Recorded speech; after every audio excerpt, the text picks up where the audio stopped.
ಚಿಕ್ಕಬಳ್ಳಾಪುರ ಜಿಲ್ಲಾಡಳಿತದ ವತಿಯಿಂದ ಹಮ್ಮಿಕೊಳ್ಳಲಾಗಿದ್ದ ನಾಡಪ್ರಭು ಕೆಂಪೇಗೌಡ ಜಯಂತಿಯ ಅದ್ದೂರಿ ಕಾರ್ಯಕ್ರಮವು ಭಾರೀ ಹೈಡ್ರಾಮಾ ಹಾಗೂ ಹಲ್ಲೆಯ ಯತ್ನಕ್ಕೆ ಸಾಕ್ಷಿಯಾಗಿದೆ.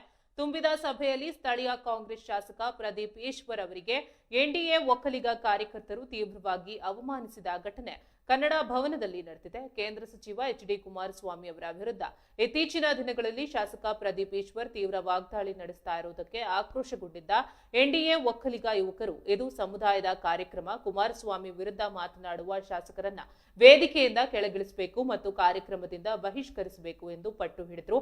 ಸಭೆಯಲ್ಲಿದ್ದ ಹಿರಿಯ ನಾಯಕರು ಎಷ್ಟೇ ಮನವಿ ಮಾಡಿದ್ರೂ ಕೇಳದ ಯುವಕರು ಶಾಸಕರ ವಿರುದ್ಧ ಘೋಷಣೆ ಕೂಗಿದ್ದಲ್ಲದೆ ತುಂಬಿದ ಸಭೆಯಲ್ಲಿ ಹುಚ್ಚ ಎಂದು ಏಕವಚನದಲ್ಲಿ ಕರೆದು ಆಕ್ರೋಶ ಹೊರಹಾಕಿದ್ದಾರೆ. ಇದರಿಂದಾಗಿ ಕನ್ನಡ ಭವನದಲ್ಲಿ ಕೆಲಕಾಲ ಪ್ರಕ್ಷುಬ್ಧ ವಾತಾವರಣ ನಿರ್ಮಾಣವಾಗಿತ್ತು.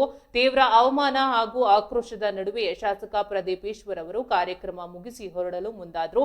ಈ ವೇಳೆ ಮತ್ತಷ್ಟು ಕೆರಳಿದ ಸಮುದಾಯದ ಯುವಕರು ಶಾಸಕರು ಕುಳಿತಿದ್ದ ಪೊಲೀಸ್ ಜೀಪ್ ಮೇಲೆ ಚಪ್ಪಲಿ ಎಸೆದು ಆಕ್ರೋಶ ವ್ಯಕ್ತಪಡಿಸಿದ್ದಾರೆ. ಪರಿಸ್ಥಿತಿ ಕೈಮೀರುತ್ತಿದ್ದಂತೆ ಗಮನಿಸಿದ ಪೊಲೀಸರು ತಕ್ಷಣ ಕಾರ್ಯಪ್ರವೃತ್ತರಾಗಿ ಪ್ರತಿಭಟನಾಕಾರರನ್ನ ಚದುರಿಸಲು ಲಘು ಲಾಠಿ ಪ್ರಹಾರ ನಡೆಸಿದ್ದಾರೆ.